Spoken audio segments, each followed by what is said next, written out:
Hello అండి, welcome back to my channel. నేను ఈరోజు మీకు ఒక వెరైటీ రెసిపీ చూపించబోతున్నాను. ఇది బాలామృతం పౌడర్ అండి. మా తమ్ముడు భార్య ప్రెగ్నెంట్ అయితే అంగన్వాడీ నుంచి ప్యాకెట్ ఇచ్చారు. సరే ఎలాగో ఇలా పౌడర్ లాగా తినలేమని చెప్పి దీంతో వడలు చేద్దామని ట్రై చేసాము. చాలా టేస్టీగా వచ్చాయి. ఇది అందరికీ దొరకదండి పౌడర్. అంగన్వాడీ చిన్నపిల్లలు, ప్రెగ్నెంట్ లేడీస్ అలాంటి వాళ్ళకే అంగన్వాడీ నుంచి ప్రొవైడ్ చేస్తారు. అందరికీ దొరకదు. బట్ చాలా టేస్టీగా ఉన్నాయి వడలు. ఈ పౌడర్లో వాటర్ పోసుకుంటూ కలుపుకొని వడలు వేసుకోవడమే అండి. చాలా ఈజీ ప్రాసెస్. ఈ వీడియోలో చూపిస్తున్న విధంగా వాటర్ పోసుకుంటూ కలుపుకోవాలండి.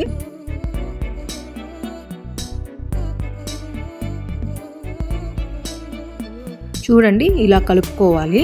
తర్వాత స్టవ్ మీద ప్యాన్ పెట్టి ఆయిల్ వేసుకొని ఆయిల్ హీట్ అయ్యాక పల్చగా తట్టుకోవాలండి. వడలు లావుగా తట్టుకుంటే అవి పొంగవు, పల్చగా తట్టుకుంటే వడలు బాగా పొంగుతాయి అండ్ క్రిస్పీగా ఉంటాయి.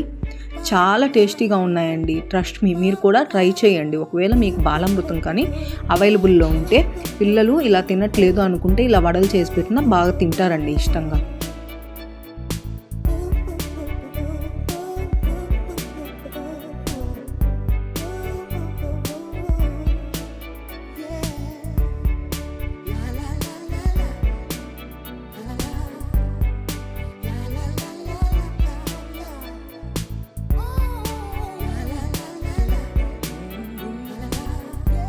అంతే అండి, చూడండి గోల్డెన్ బ్రౌన్ కలర్ వచ్చేసాయి.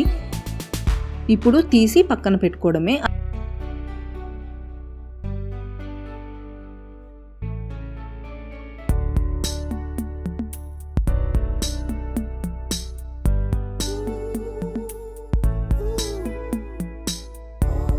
ఈ వీడియో కనుక మీకు నచ్చినట్లయితే please like, share and subscribe.